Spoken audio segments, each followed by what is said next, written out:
When the shipping magnate died, his favored wife inherited the Nantucket compound, the private jet, and a controlling stake in a company worth $3 billion. His son got the Malibu beach house and a trust fund thick enough to choke on. His stepdaughter received a single rusted iron key, no address, no explanation, handed to her across a conference table while the room erupted in laughter. That key opened something none of them knew existed. And it was about to cost every single one of them everything. If you've ever been the person in the room that everyone wrote off, you already know exactly how Serena Holt felt that afternoon. Stay with this one. It goes somewhere they never saw coming. The law offices of Caldwell, Marsh and Paxton occupied the 14th floor of a glass tower in downtown Chicago. The kind of building designed to make ordinary people feel small before they even stepped off the elevator. The carpets were the color of old money. The conference room smelled of mahogany polish and someone's very expensive restraint. Serena Holt, 41 years old, sat at the far end of the table in dark slacks she'd ironed at 5:30 that morning and a grey cardigan she'd owned since nursing school. She had driven 4 hours from Indianapolis, where she worked the overnight shift in the pediatric intensive care unit at Riley Hospital for Children. She hadn't slept. She hadn't eaten since a granola bar at a gas station outside Kankakee. She hadn't come for money. She had come because Raymond Holt was dead, and whatever else he had been, complicated, distant, ultimately absent, he had still been her father. Raymond Holt had built Holt Meridian Freight from a single leased warehouse in Gary, Indiana, into one of the largest privately held logistics companies in the Midwest.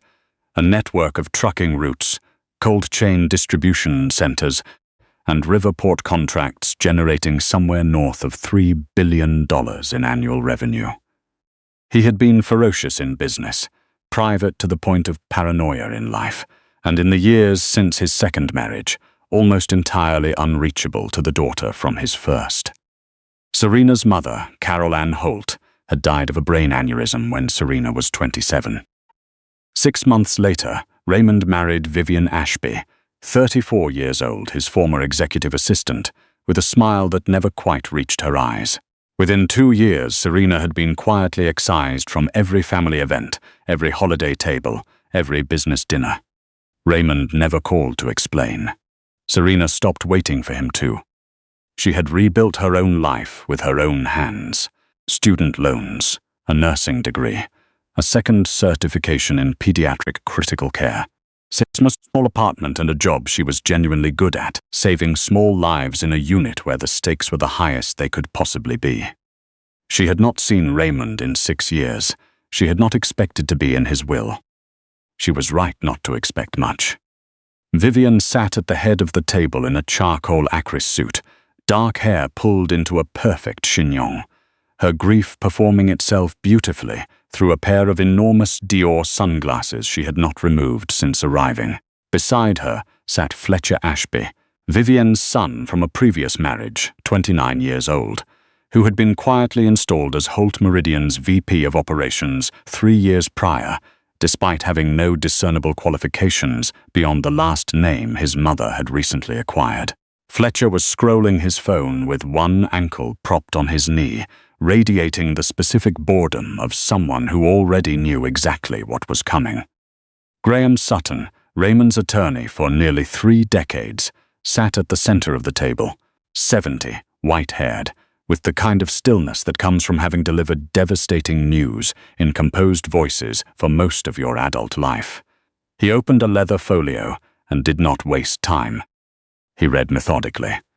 To Vivian Holt, the Nantucket property, the Gold Coast apartment, the Gulfstream G650, and a 53% controlling interest in Holt Meridian Freight Holdings. To Fletcher Ashby, the company's real estate portfolio across Indiana and Ohio, a $22 million trust fund, and 3 vintage automobiles housed in a climate-controlled storage facility in Barrington. There were cash disbursements, tax-advantaged accounts, a charitable foundation already structured with significant funding. The empire divided itself with the clinical efficiency of a balance sheet. Serena watched the table. She counted the grain lines in the wood.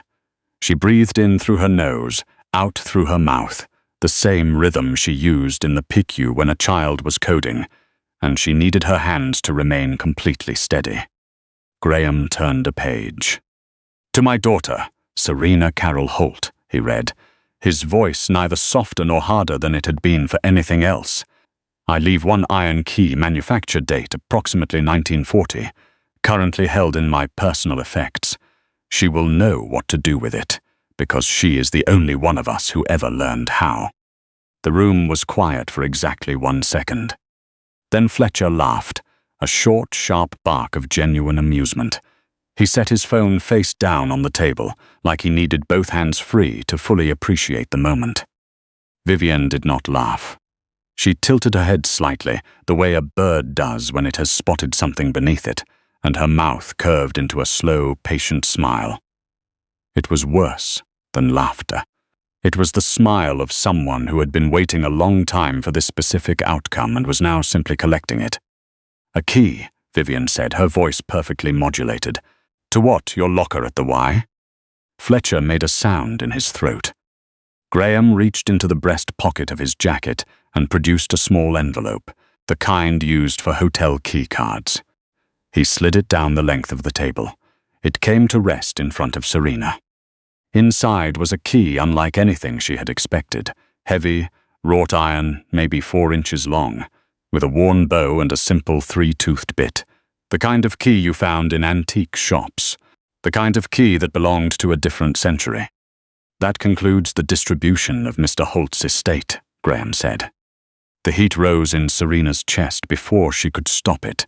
Not grief, not humiliation, but something older and more private. The understanding that her father had spent his last months looking at this table, looking at these numbers, and had landed on a rusted antique key as her share of the life he had built. She had not come for money. She repeated this to herself like a mantra. But she was human, and it still gutted something in her to be the punchline. "You can keep the key, sweetheart," Vivienne said, adjusting the cuff of her jacket. "I'm sure it has sentimental value. Maybe it opens a very charming little mailbox somewhere." Serena closed her fingers around the iron key. It was cold and heavier than it looked. She stood, her chair scraping once against the floor, and walked out of the conference room without saying a single word. She would not give Vivienne the satisfaction of a response. She would not give Fletcher the satisfaction of seeing her face fully. She walked out the door and down the carpeted hallway and leaned against the wall beside the elevator bank and pressed her knuckles to her lips and breathed. The elevator chimed. The doors opened and closed without her. She was not ready to step inside and descend 14 floors and drive 4 hours back to Indianapolis and clock in for a night shift and pretend that this afternoon had not happened. Mrs. Holt. She turned. Graham Sutton was walking toward her quickly, his folio tucked under one arm, his expression entirely different from the one he had worn in the conference room. The professional composure was still there, but something behind it had shifted. Something urgent and deliberate moving under the surface. "I said everything I was supposed to say in there," he told her, his voice low and careful. He glanced back toward the conference room door, then at her. "I did not say everything there is to say." Serena stared at him. "I don't understand." "I know you don't." He reached out and pressed the elevator button himself. "Come with me. Not up. Down. I have a car in the garage." "Mr. Sutton, I'm not getting in a car with." "Raymond asked me to say one thing to you if you looked at me like that." He held her gaze steadily. He said, "You always trusted the monitors over the machine. Look at what you're holding." Serena went very still.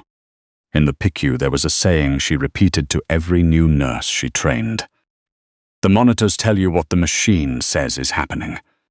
Look at your patient. Trust what you see, not what the machine reports." It was something her first supervising nurse had told her years ago. She had repeated it to Raymond once, during one of their last real phone calls, maybe 8 years ago, when she was still trying to reach him, still trying to stay close. She had mentioned it in passing, describing a difficult shift. She had forgotten she ever said it. He hadn't forgotten.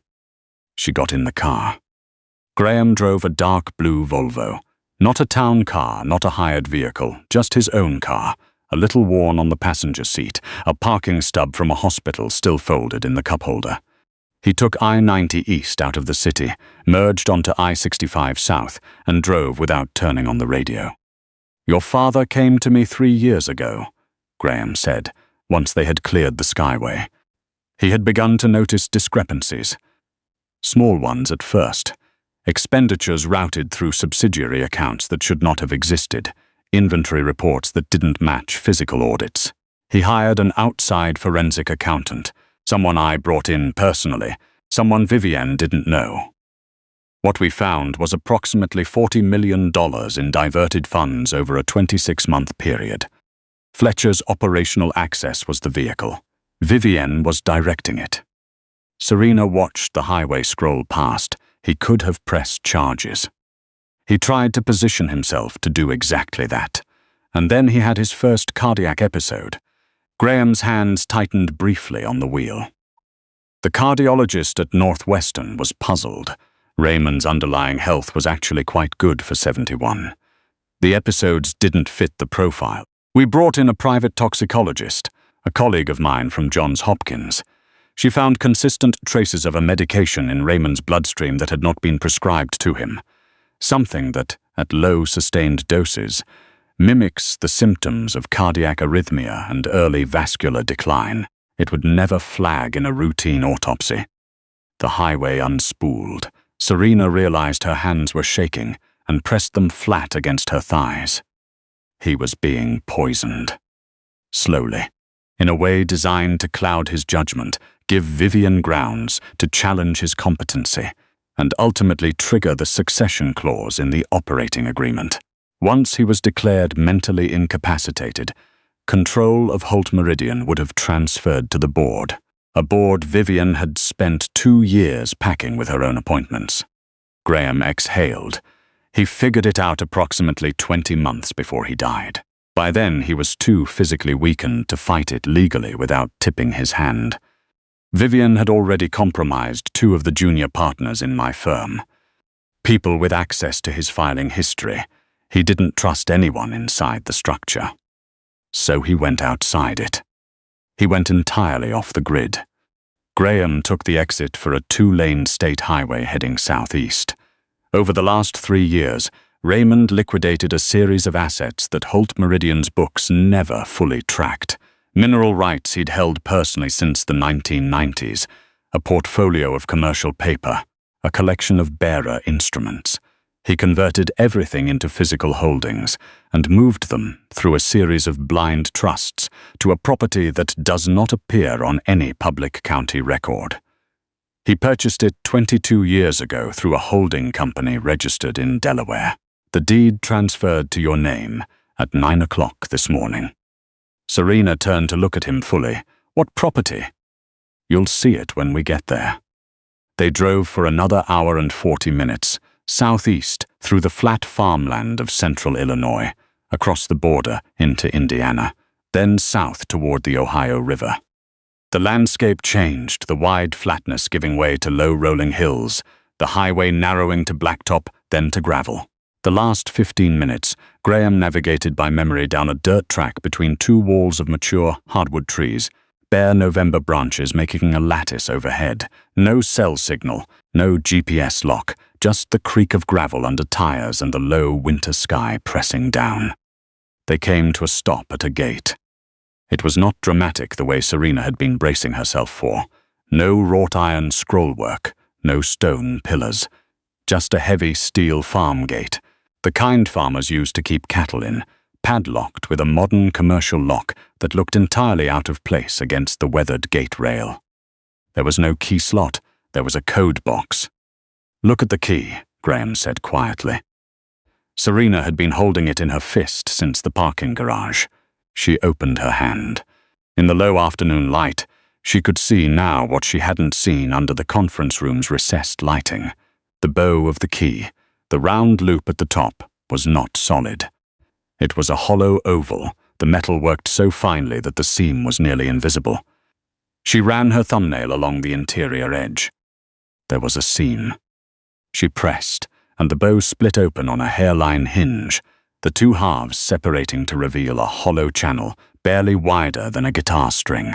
Inside, tightly coiled, was a strip of what looked like old photographic film, actual microfilm, the grey-silver kind from a different era, no larger than a postage stamp, rolled into a cylinder around a tiny folded slip of paper.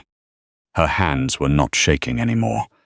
They went completely steady, the way they always did when something was actually at stake. She unfolded the paper. On it, in handwriting she barely recognized but knew was Raymond's, were 5 digits. The code box opened on the first try. The gate swung inward. Graham drove through. As the tree line broke and the headlights swept the clearing, Serena saw what her father had been building for 22 years in absolute secrecy. A farmstead. A substantial one, a main house in federal-style brick, 2 stories, 8 windows across the front facade, a deep front porch with stone columns. Behind it, connected by an enclosed breezeway, a converted barn with old wood siding replaced by corrugated steel. To the left, a caretaker's cottage with a light on in the window. The grounds were orderly, the lawns cut low for winter, the gravel drive raked and edged. Someone had been maintaining this place with quiet, sustained care for a very long time. "The caretaker's name is Walt Pruitt," Graham said. "He's worked this property for 14 years. He knows nothing about the contents of the barn." Raymond arranged his compensation through a separate trust, paying him quarterly, automatically, without requiring communication. Inside the main house, the rooms were furnished simply but fully. No dust covers, no emptiness. A working kitchen, a study-lined floor to ceiling with bookshelves, and on the desk in the study, a laptop, old, sealed in a padded case with a handwritten note taped to the lid. "Play this first, R." The microfilm, when Graham scanned it on a reader he produced from his folio, decoded to a 17-character encrypted file path. He typed it into the laptop. The screen populated with a single video file. Raymond Holt had been 71 when this was recorded, but he looked older. The illness had done visible work on him. His face thinner than Serena remembered, his shoulders carrying a forward curve she associated with exhaustion rather than age. He was sitting in the chair she was now standing in front of, in this same room, autumn light coming through the window behind him. But his eyes were exactly as she remembered, sharp and pale and watching everything. Serena. His recorded voice was rougher than she remembered, but steady. "If you're watching this, I'm gone, and you took the key out of that room without throwing it at anyone, which means you are still exactly who I raised you to be, even if I stopped doing my part a long time ago. I'm sorry for that. I'm sorry for most of the last decade. I need to tell you some things quickly, because I don't know how much time I have left even as I record this." He told her about Vivian, about Fletcher, about the diverted funds and the toxicologist and the 20 months of fighting in the dark after he realized he couldn't fight in the open. He told her about Holt Meridian's true financial condition, not the version in the public disclosures, but the real one, the one he had engineered himself from the inside. The company was structurally over-leveraged, its operating assets pledged as collateral against a series of credit facilities that Vivian and Fletcher had aggressively expanded to fund their personal expenditures. They believed the debt was owed to a consortium of private equity lenders. They did not know the name of the primary creditor, because the primary creditor was a Delaware holding company called Meridian Anchor Trust. And Meridian Anchor Trust had belonged to Raymond, and as of 9 o'clock that morning, it belonged to Serena. "They took the company," Raymond said on the screen. "They are welcome to it. The debt that company is carrying will default within 60 days of my death. When it does, you hold the paper. You hold the collateral. You hold everything they think they stole." He paused and looked off camera for a moment. "The barn. Graham has the combination. What's inside is yours. All of it. Use it the way you use everything. Carefully, and for something that matters." He looked back at the camera. I kept my distance because Vivienne understood leverage. She would have used you against me if she knew you still mattered to me. Your absence was not abandonment. It was me trying to keep one thing safe in a house that was burning down. He swallowed. I watched you from a distance for 6 years. I know what you do. I know you work nights in a ward full of sick children, and I know you are good at it, and I know you didn't get that from me. You got it from your mother, a long beat. Take care of yourself, Serena. I love you. I should have said that while I was still in the room to say it. The screen went dark.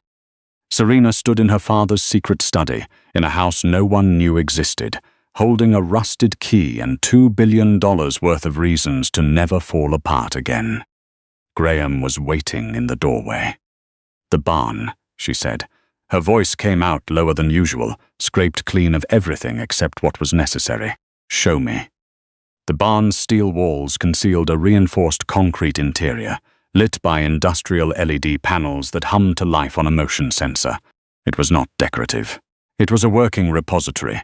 Pallets of Swiss gold certificates, fireproof filing cabinets of bearer bonds and property deeds, 4 climate-controlled safe deposit units containing uncut photos and a collection of fully executed legal documents. Graham walked her through the inventory in the same measured tone he used for everything. The total value, conservatively liquidated, was approximately $2 billion. Meridian Anchor Trust's claim on Holt Meridian's assets, the loans Vivienne and Fletcher had so enthusiastically taken on, came to an additional $900 million. Serena listened. She asked 3 questions. She did not cry again. On the drive back to Chicago, she called her supervisor at Riley and arranged leave. She called her landlord about the apartment. Then she sat in the passenger seat with the iron key in her palm and watched the flat Indiana dark rolling past the window. And she thought about the specific texture of her father's voice saying, "I love you," in a recording made by a dying man who hadn't been able to say it out loud for 10 years. She let herself feel that without doing anything about it, because some things are not problems to solve. 6 weeks later, on a Tuesday morning in December, the conference room at Holt Meridian's Chicago headquarters was not a comfortable place to be. Fletcher had been on the phone for most of the morning, his voice climbing with each call. Vivienne stood at the window with her arms crossed, staring down at the street below, the composure she had worn at the will reading now visibly fraying at its edges. A senior vice president from their primary bank sat at the table with the controlled expression of someone delivering a terminal diagnosis. The credit facilities had been called, all of them simultaneously at midnight. Meridian Anchor Trust, the primary creditor, had accelerated the full principal balance on the grounds of a technical default triggered by the transfer of controlling interest following Raymond's death. The clause was buried in the loan agreements, and no one on Vivienne's legal team had apparently read closely enough. The company's operating accounts had been frozen pending the collateral assessment. $312 million in personal guarantees that Vivienne and Fletcher had signed 18 months prior in exchange for a credit line expansion they'd used to renovate the Nantucket property and fund a private equity investment that had since lost 60% of its value, were now callable.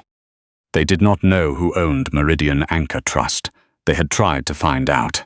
The Delaware registration was clean. The beneficial ownership was concealed behind 3 layers of holding companies. There was no name to call, no partner to negotiate with, no one to beg. The conference room doors opened. Vivienne turned from the window. Serena walked in wearing a charcoal wool suit she had bought 6 days ago, her hair pulled back, her posture carrying the specific economy of someone who had spent 15 years learning to move without wasted motion through rooms where lives were on the line. Graham Sutton followed 2 steps behind her, carrying a document case. Fletcher stood up. What's she doing here? Security is supposed to. Building security reports to the building owner, Serena said, crossing the room toward the table. As of this morning, Meridian Anchor Trust takes possession of this building under Article 14 of the Master Lease, which was pledged as collateral in the August 2023 credit facility. I'm the building owner. Vivienne's expression cycled through a series of small, rapid things: disbelief, recalculation, and then the first crack of something that was not quite fear, but was its close neighbor. That's not possible. You don't have. I have everything Raymond had.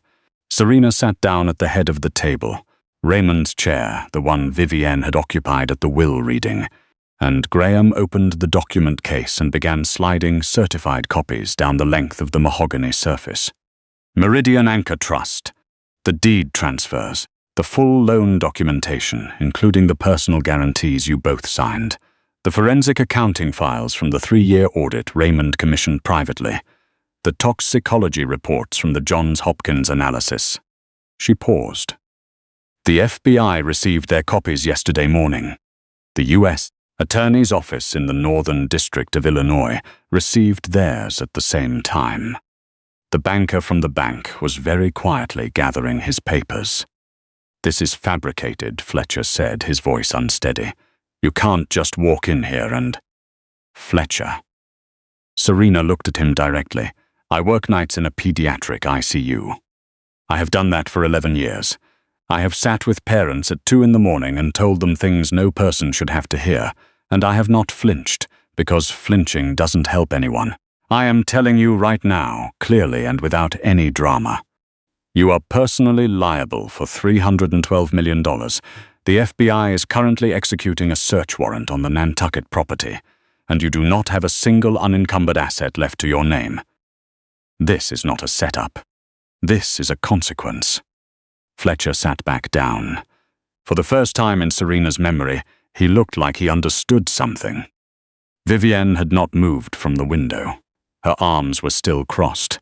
Her face had gone very still, the performance of grief and composure both abandoned now, leaving something paler and more honest underneath. "He planned all of this," she said, "not a question." "For 3 years," Serena said, "while you were managing his medications." Something passed through Vivienne's face that Serena did not try to name. Serena stood. She straightened the front of her jacket. She reached into her pocket and removed the iron key, the old, rusted, 4-inch key that the entire room had laughed at 6 weeks ago, and set it down on the mahogany table with a clean, quiet sound that carried across the room. "You're going to need a criminal defense attorney," she said. "A good one. I understand they require a retainer up front." She looked at the key on the table between them. "I hope that helps." She walked out. Graham fell into step beside her as they crossed the lobby to the private elevator bank. The building was hers now, all 40 stories of it, the lease portfolios, the parking structure, the ground floor retail. She would spend the next 8 months restructuring what was salvageable of Holt Meridian's operations, protecting the retirement accounts of the 4,000 employees whose livelihoods had survived Vivienne's mismanagement, mostly by accident. She would fund 3 pediatric critical care units in underserved rural hospitals across Indiana and Ohio. She would take Walt Pruitt's caretaker salary, double it, and leave him a deed to the cottage outright. She would do all of that. But right now, standing in the elevator as the doors closed on the lobby, she pressed her back against the wall and looked at the ceiling, and let out one long, slow breath. The kind she had learned to use when the hardest moment of a shift was over, and the small body in the bed was still breathing, and you needed 30 seconds to come back to yourself before the next thing started. The doors opened on the parking level. Chicago's winter light waited at the end of the ramp. "What now?" Graham asked. "Now I go home," Serena said, "and then I go back to work." She had a night shift at Riley in 36 hours. There were children who needed someone steady in the room when things went sideways, and Serena Holt had always been very good at staying steady. The rusted key was still on the 14th floor. She had left it there on purpose. Some things don't need to be carried anymore once they've opened what they were meant to open. "So here's what I want to ask you. If someone handed you a rusted key in a room full of people laughing at you, would you have stayed long enough to find out what it unlocked? Drop your answer in the comments below. And if Serena's story hit you the way I think it did, share it with someone who could use a reminder that the people who get written off are sometimes the ones holding all the keys. Subscribe to own the drama. There's more where this came from.